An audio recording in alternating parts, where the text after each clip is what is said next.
Hey everybody, this is Chris Dahl with Inbox Army, and I'm here with Matt Vernhout.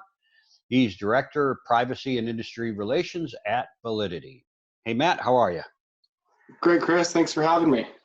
No problem. My pleasure. My pleasure. We were on top of our list of people to do this interview series with thought leaders. I always think that's kind of funny, thought leaders. People go, "You're a thought leader." I'm like, man, I can barely remember what day it is. Anyway. Sometimes it means, I look at it, sometimes it just means you have a big mouth. Yeah, there's that too, right? All right, so our topic today is going to be around deliverability and all the insanities that go along with that, right? Being an agency, we have people that will come to us with deliverability issues, and while we can handle basic deliverability issues, I always look at deliverability as being, we're your general practitioner, but when you have a brain tumor, you go to a specialist, right? And that's what deliverability is to me, is you're a specialist in this one insane part of the email marketing channel. And just like a doctor, while they can diagnose problems to a point, it isn't always clear as to exactly what sometimes caused that problem, right? What started the problem. A lot of times you can tell. And also you can't always tell how long it will take to fix the problem, just like a doctor, right? Sure. So, and that's hard on you guys being deliverability guys, because it's hard to explain to somebody who just wants, hey, fix it, right? Right. That's the attitude you get, right? At least that's what we get. A lot of times, this is your fault, not mine, even. Right. Yeah, like you're part of the problem somehow, right? Right. So, all right, let's talk about, so we always hear authentication, right? People hear authentication. Some people might not really understand what even authentication is in the email marketing realm. They have some idea, but why don't you go through and kind of explain about authentication and why it's important?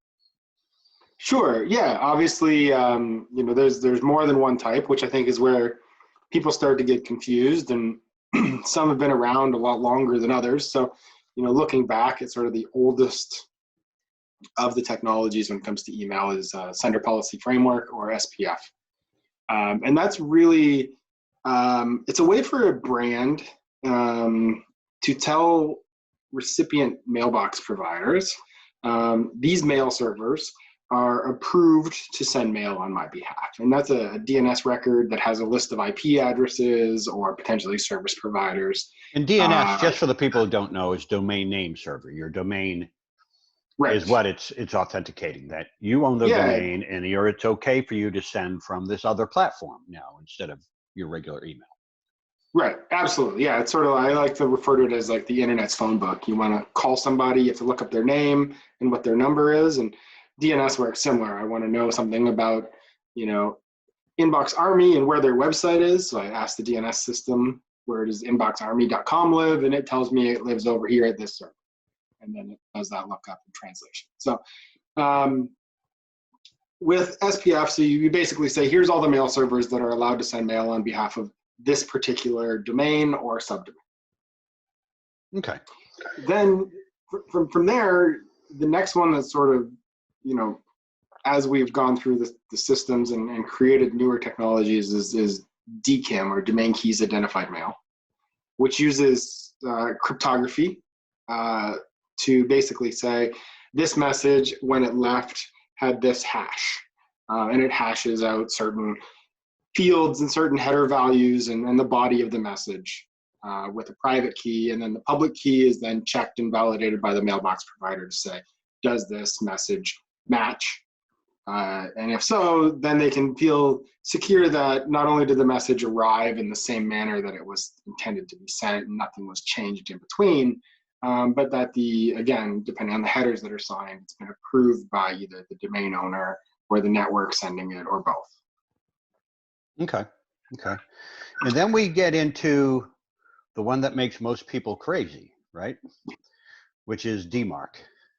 Yeah, so DMARC is sort of the newer technology that integrates with both of those and sort of layers on top. And it's not necessarily so much an authentication solution on its own. It's more of a kind of like an add-on. It's a policy, basically. Okay. Right. So as a domain owner, you can set a policy or request a policy be applied by the recipient domain that basically says, if my mail fails authentication, both SPF and DKIM, because only one needs to pass to have it to be considered a success. So if it fails both, then I would like you to take the following action. And that action could be do nothing. So don't take any action. It could be put the message in a quarantine or a spam folder, because I'm pretty sure it's not me. Right. Or if you're very secure in your messaging, you could say reject the message. Don't even accept it, because the likelihood of it being one of my messages is very low. Right. And that can be dangerous for some companies to say decline, right? If everything else isn't set up properly, right? Absolutely. And I've seen companies rush to get to a reject policy with DMARC and then impact their production because they feel very secure in the quality of their authentication, but they rush and then they miss something, and a critical component that they weren't looking at fails all of a sudden, and none of the messages get delivered, which is problematic. And that's sort of why the standard was built in a way to go from do nothing to do a little bit to do a lot. Yep. Yeah, so you could step it, right? Yeah. And even then, you could step internally to say, only apply 10% of this, apply 50% of the mail, apply to 100% of the mail. So you can even step that way as you progress through. Yep.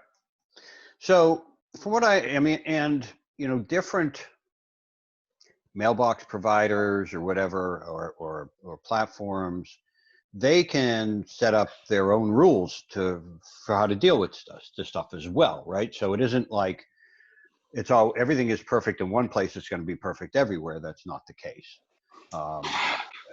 Ideally, the standard would be the same. However, however, you know, history has shown that different people choose to apply different weightings and different policies to the same sort of technology as it benefits their network. Right.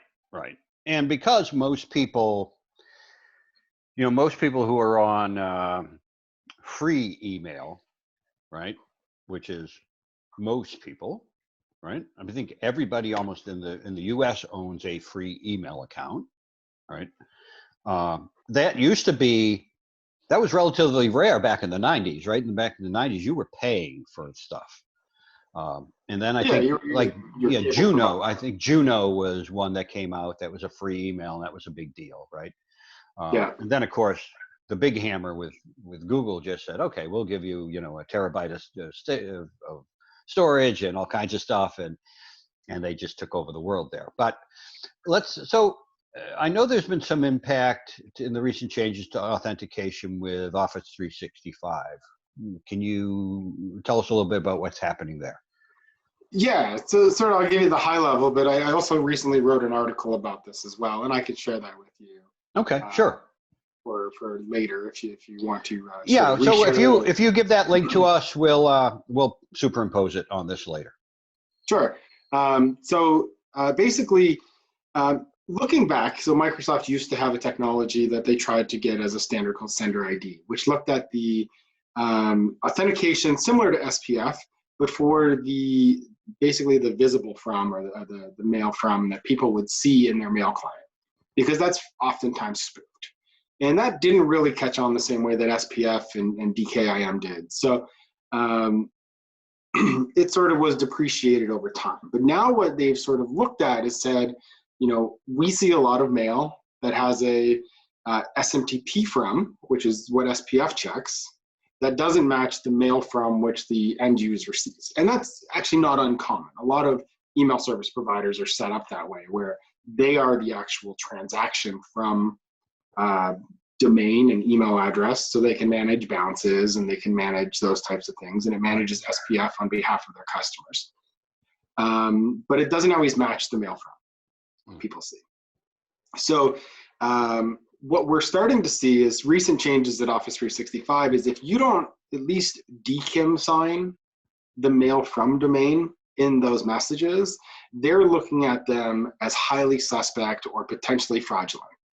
No.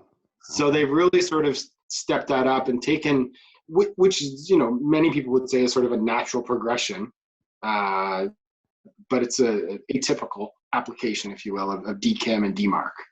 So they're looking at it to say, if you're not authenticating your visible from in at least one manner, typically DKIM, then they're not going to trust it as much. And they've added a new email header that's doing displaying whether they think it passes or fails, as well as an error code in that. So you can actually see what the error code is, and then potentially adjust your program to authenticate at least the mail from properly. Right. So this is pretty significant change, though, right? I mean, it is, and it's been impacting a lot of people. I've talked with a lot of email platforms that were kind of caught off guard by this. When the change happened, it happened mid to late January. A lot of other providers may not have seen it because they were already doing domain alignment, client mail from, client SMTP from, being the same or very similar. So they were already authenticating, or they were double DKIM signing with a ESP key and a client key already. Right. So depending on how your setup was, you may have been impacted by this. You may not have either. Right. But yeah, you may have been impacted and had no idea why, because you just didn't know this, right? And that sort of is how it surfaced and how I got to be aware of it, is this sort of, we started to get asked questions. People were like, have you started to see this? Do you know what this new header is? And then, a few other people started to write about it, and we started to look around, and we found the help articles, and then we wrote sort of a summary to help people understand in a sort of instead of it being a 20-page Microsoft document, it's now a 2-page. It's now a 2-page useful summary. Document, right? Depending on how into the weeds you want to get, the 20-page document is very helpful. I'm sure it is, but for the average person, the 2-pager is probably going to help better, right? At least explain it to higher ups going, here's what we have to change, right? Right, and we did something similar when Google changed their bulk sender practices. Yep. It wasn't as significant in some of the changes that they made, but they certainly made some changes. So we wrote a summary for that as well to help people sort of get that quick view and understand. Yep. Well, yeah, when Google makes a change, the whole world notices, right? So whether you want to or not. Sure. So we didn't, I was trying to think. I kept seeing a little message come up here. Sorry, I was going to talk for a second. It said your internet connection is unstable. I'm not sure if that's going to show on the video or not. I'm not seeing it, no. Yeah, okay. So maybe it's just me. Good. Because I'm working from home, as most people are right now with the craziness that's happening. And all the kids are home and they're doing online school and they're streaming so internet's been a little crazy at times. All right, so let's go. We'll talk about BIMI in a minute, but let's talk about tips on diagnosing delivery issues, right, and how to address them. So, when you see a sudden drop in Google open rates or in whatever you're seeing, right? Because generally that's what happens is at a certain ESP or ISP, I should say, all of a sudden your open rates drop in half. Right. If you're hopefully you're looking at your reporting by domain, and if you're not, you should be. And not all ESPs do a great job of giving you that view, but most do nowadays. So how do you diagnose that? How do you go about that process? Yeah, so I think there's a few different ways, and first off is sort of just watching your standard open rates, your standard click-through rates. Before getting into like the domain level stuff. And if, they're pretty steady, that's not terrible, but you might actually be missing a domain or two that's actually important, depending on how your breakout is, right? If 50% of your email list is Gmail, the 5% change at Hotmail is not going to make a big difference to your metrics. Right. But if Hotmail is, 30% of your list and a 5% change, it will certainly move the needle. So right. You're right. I think, high level start at the very, very top. Is everything looking pretty standard? Everything's looking, 1-2% plus minus, you're probably pretty good. Yep. From there, you're right. Look at a domain level report. Are your opens, are your clicks, bounces, all of those types of things changing? Is there one domain that's underperforming significantly? I recently presented at the Inbox Expo around some of this information, and the graph was sort of like, Yahoo was here, Gmail was here, Hotmail all of a sudden is here, Office 365 is here, and then back up here is Comcast and some of the other domains, and it sort of calls out very quickly that you're having specific problems. In that example, right, with sort of Outlook.com and Office 365, and it gives you a spot to focus and say, well, what's different about that? Is it some of the changes that we saw happen here that we just talked about in their authentication? Is it simply they're a little more aggressive in filtering and you have to adjust for that? Is your Hotmail list maybe older? Did you do something funny to your Hotmail list? Send them bad data, something, right? Yeah. So looking back, I also like to look at things like opt-in source. So if you can break out where your opt-ins are coming from and identify them by source, you might identify one or two sources that are way underperforming Right. either in clicks and opens, or over-indexing and things like complaints and bounces. Yep. So those are the cases where you maybe want to look at your data from a different angle, and then say, what's wrong with this source? Is it set up differently? Is it a bad partner maybe? Is it an old site? Yeah. Are you doing a co-reg and it's not explained well? Yeah. Yeah. I've even seen like point of sale data in the past, working with retailers where, one store compared to another will perform completely different. And that could be things like staff training. It could be things like, if a manager has put some type of performance index or KPI against the number of email addresses each person is collecting. Yeah. You and I probably both heard those stories. Yep. And yep. if you're not meeting your quota, people start to make things up because they want to keep their jobs. Right. Yeah. And then you have all these hard bounces and yeah. And even call centers, there's lots of opportunity for typos when somebody else is trying to read you their email or things like that over the phone. Yeah, and that's where real-time verification and hygiene can really help. Absolutely, right? Especially there. And I'm not necessarily here to be like buy all our products, but the other side to it is the 250OK platform, even the ReturnPad platform. Now that we're both part of Validity, offers things like inbox monitoring, inbox placement rate measurements, verification of addresses, validation of addresses. Additional enhanced analytics. So like you were saying, not every ESP gives you domain level analytics, but it's possible to use a third party that does. Yep. So, there are lots of tools that way that help with anything from inbox placement monitoring to validation to DMARC, enhanced analytics, all in one place. Yeah. But most deliverability, and maybe I'm simplifying this to a point, but it seems like most of the ISPs, or at least the big guys, are really leaning more on the engagement of your list that you send to as being one of the high watermarks of whether or not email gets into the inbox, right?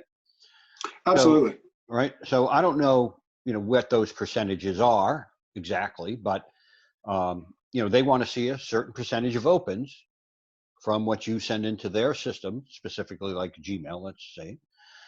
They want to see a certain percentage open rate, right? To go, okay, most of the people want your email because they're opening it. You have good engagement rates. Your engagement levels are good.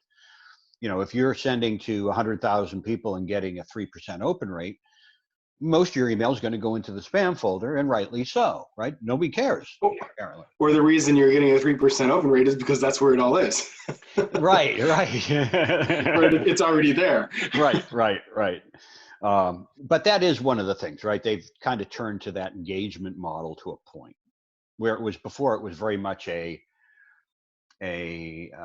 would say a reputation as far as sending reputation went, and then them looking at content and making sure they weren't phishing and selling Viagra or payday loans, or not. I'm killing the payday loan industry. I'm not. Needed for some people, I guess, but there are just a lot of bad actors there, right? Yeah. You know, it used to be so. You know, I really got online with an email address back in '92, I guess '93, and it was the Wild West, right? I mean, if you had an email address, you were getting porn, first of all, right?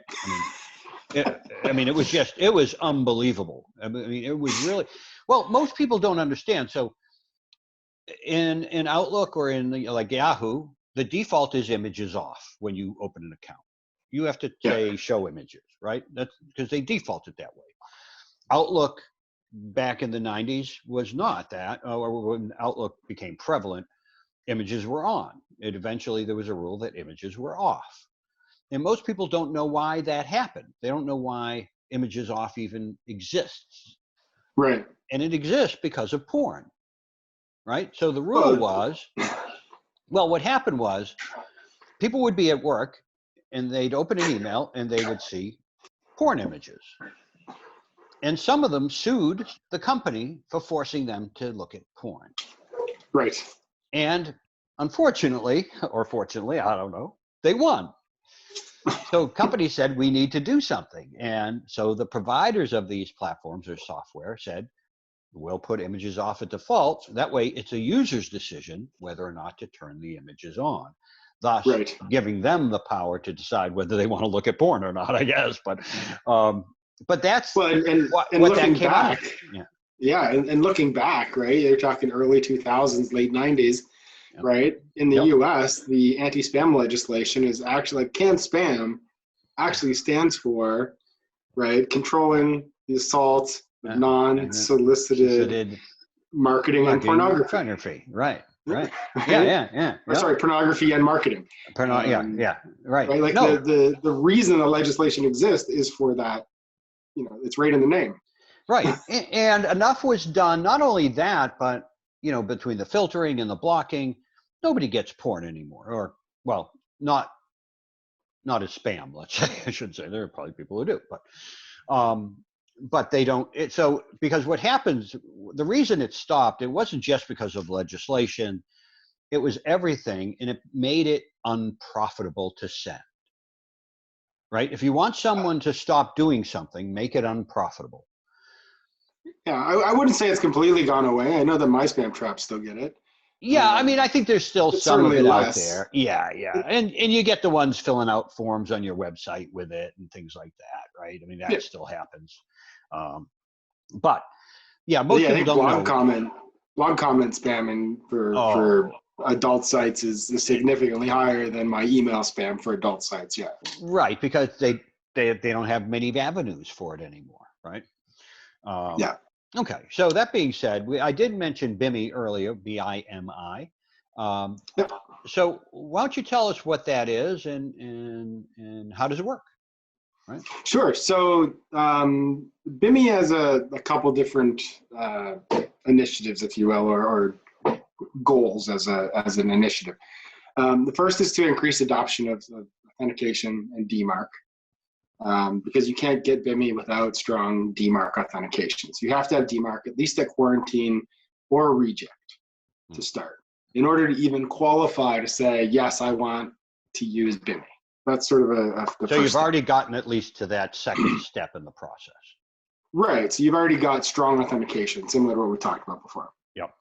And that's sort of one of the driving factors is, you know, who doesn't want their logo to show up everywhere as a brand marketer, right?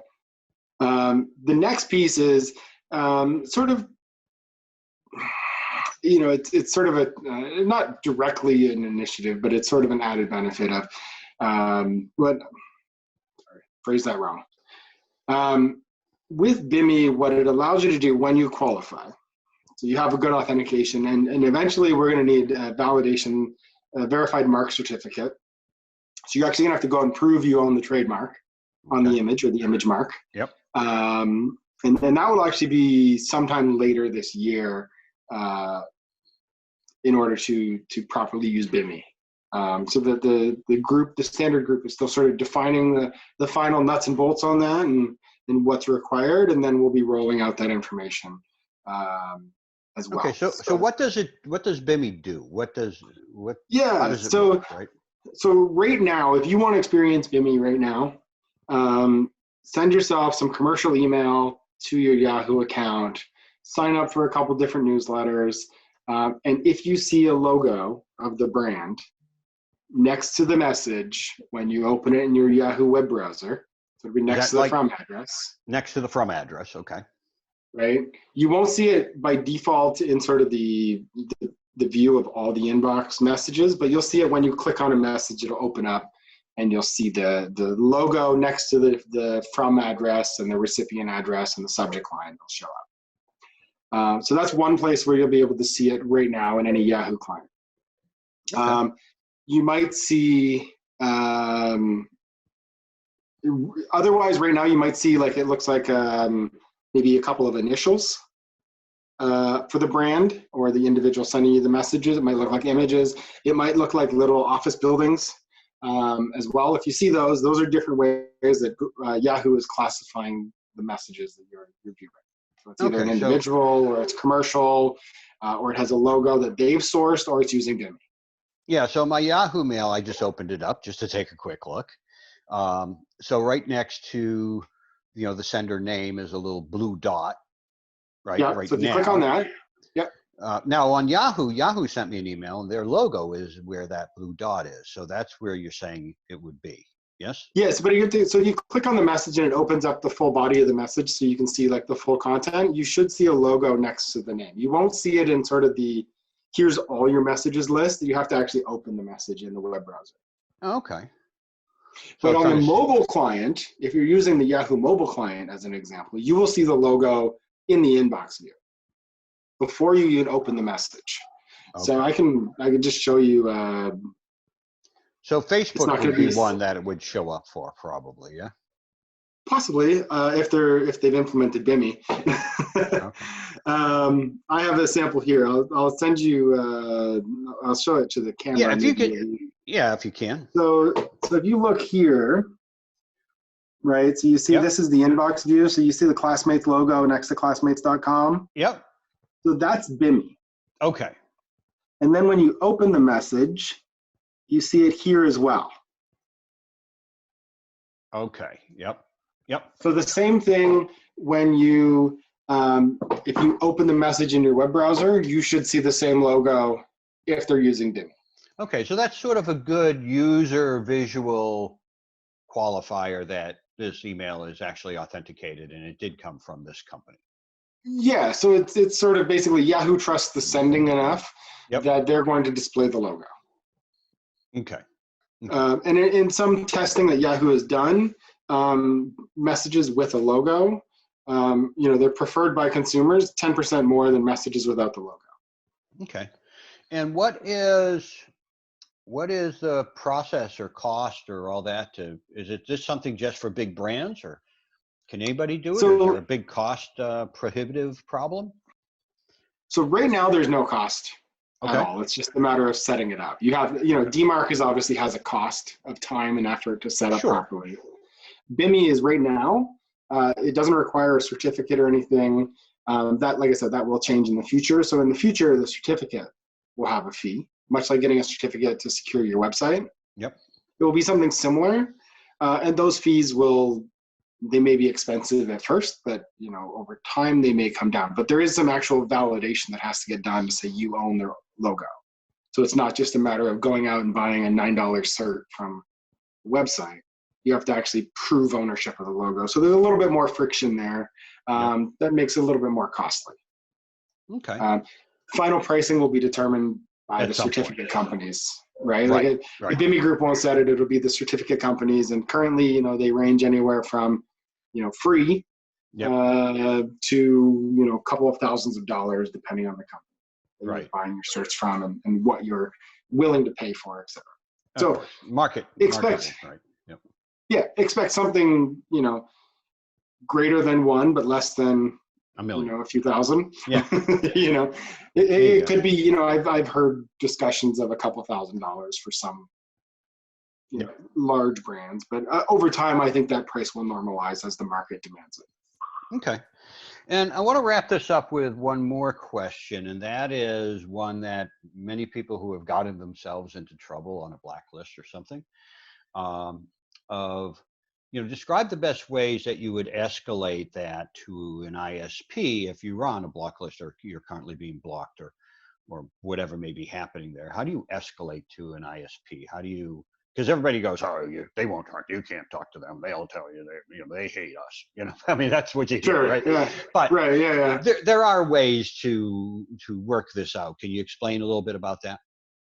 Yeah, so I think the first key is understanding, why you're being blocked. A lot of ISPs or mailbox providers will return a bounce code reason. So reading your bounce codes is important. If it says you're listed on Spam Cop or you're listed on a specific spam house list, or you're listed on, a proof point reputation list or something like that. Right. That will be pretty clear. And that to me is an indication of, I don't need to go and talk to Yahoo about a spam house listing. I should go and understand what spam house is saying, as an example. Right. So, they have a lookup page. You can go, you can punch in your IP address, you can punch in your domain name, and they will return back sort of their logic and their reason, as well as a contact us for help. Right. Right. And typically the response for most blacklists that you're working with will be, if you stop doing the bad thing that caused us to list you in the first place, we will remove the listing.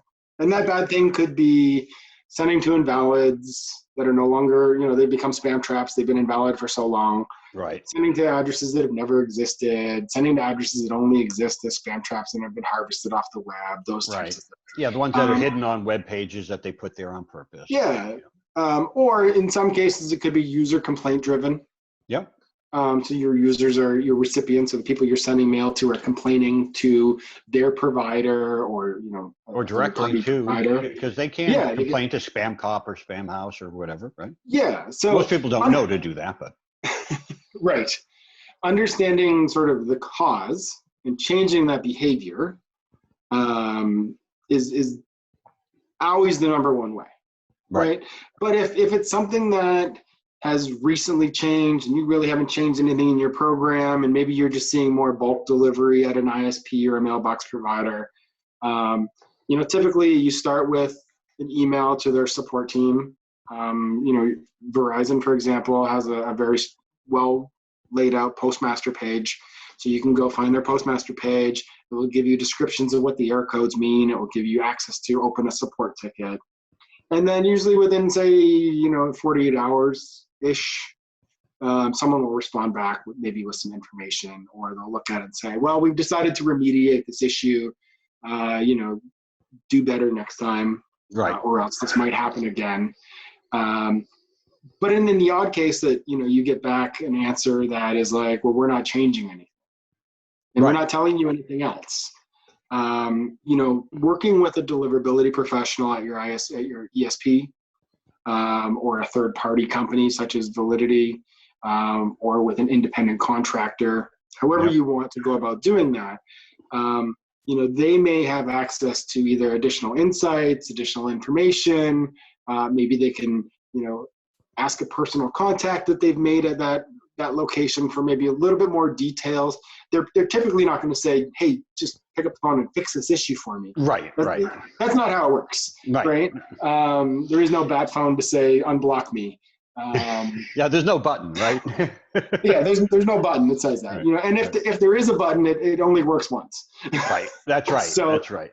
And I do want to say one thing. So I want to say that it's a misnomer, because I've heard people say, oh, well, they're blocking my email because I'm a Republican, or because I'm a Democrat, or because they're friends with this other company who's my competition, or because of whatever, right? I mean, none of those are true, first of all, right?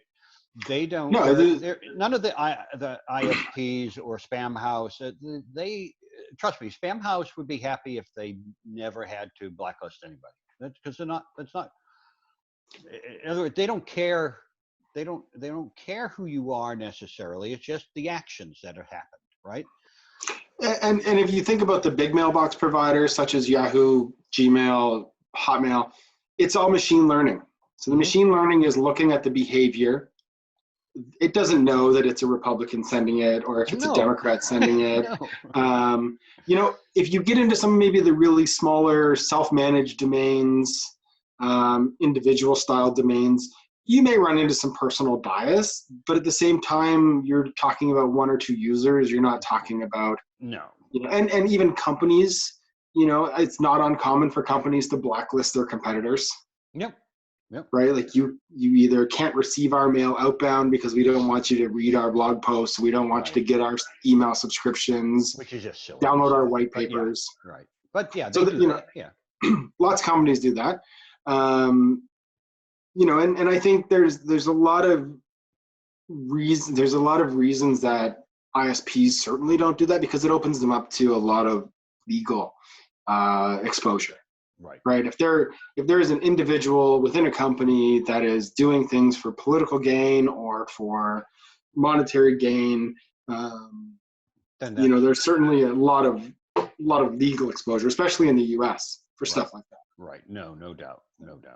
And we saw that happen. We saw that happen with one of the early presidential campaigns. You know, the anti-fraud mechanism kicked in with the Google advertising because their account went spending from a normal amount to a significantly larger amount in a very short period of time. And the anti-fraud measures went, whoa, this looks like fraud. Right. And then suspended everything. Well, you know, that candidate then sued Google, or at least tried to sue Google, and it was recently thrown out to basically say, you know, the fraud department was doing their job protecting you. Sure. And I don't know if that was the exact reason, but like the basis of when I look at it is the fraud department did the right thing and stopped what looked like actual fraud. Right. Yeah, it's kind of like when you become that edge case. Yeah, it's kind of like you know, in that case, it's the fraud department did their job, just like if you used a credit card and they declined it because you're doing something outside your norm. Right. You didn't tell them you were traveling, and all of a sudden you're buying dinner in Thailand. Then. Yeah, they may stop that payment and check with you and send you a text, and you send them back and say it's okay. And then, you know, now the whole email world takes a little while to change that process, right? Sure. So, but yeah, I want people to know that, you know, nobody is out to get you. Nobody is out to stop your mail for nefarious reasons 99.999% of the time, okay? Like you said, you may have one small... And machines make mistakes sometimes, right? Yeah. And it has to be machines, right? There's no way that people could manage this at the level of emails, the billions and billions of emails that happen daily. Right. So it has to be done this way with algorithms and learning and that type of thing. Okay, and for one last thing, I just want to get this off my chest because most people, I still see it all the time. Will the word free in a subject line get your email blocked? No. Okay. No, we've I know it doesn't. I know it. we as a collective group of security individuals for the email world have moved well beyond certain keyword, you know, for the most part, certain keyword filtering, you know, that you know, domain and IP reputation are significantly weighed. You know, if you were saying it's like that 99% is domain and IP reputation and past engagement, and 1% is content, right? That 1% free word is not going to you know, change the world. Even right now, there's a rather lengthy discussion happening, and sort of a lot of what I would look at as misinformation about people using, you know, the current pandemic in their emails and talking about, you know, putting that in their subject lines and the body of their messages. You know, I'm getting 20 or 30 messages a day with that in the subject line and in the body of the message. They're delivering perfectly fine. Yep. You know, I look at my email here and I see, you know, I see COVID certainly a bunch of times. I see the word free at least four times. I see dollar amounts. I see percentages. Yeah. Oh, that's the other thing. Oh, don't put dollar signs. Percentages, lots of exclamation points. Yeah. I mean, don't. Again, those, at very small domains that are less, you know, savvy or have a savvy or have less access to machine learning or some of those types of tools, sure. But they're going to be more of the edge case. And for most commercial mailers, outside of the Microsoft, Gmail, Yahoo worlds, you know, it's a small number anyway, right? Yeah, even looking into the filtering providers like Proofpoint and Yep. Mimecast and things like that, like those cover a significant portion of the internet that most people in marketing care about. And those platforms aren't blocking the word free. No. They're blocking poor reputation, they're blocking poor engagement. Right. And when people talk about, you know, well, 2 weeks ago, my email was delivering fine. And then I sent out, you know, 17 messages around COVID-19 and I got, you know, 20% more spam complaints than I used to. And now all my messages are going to the junk folder. It wasn't because you started to use the word COVID-19 or coronavirus or free. It was because your reputation slid because people didn't want your messaging anymore. It was no longer relevant, and they weren't engaging with it. Right. Yeah. And, you know, and stop sending to people who haven't opened up an email in 2 years. Okay. All right.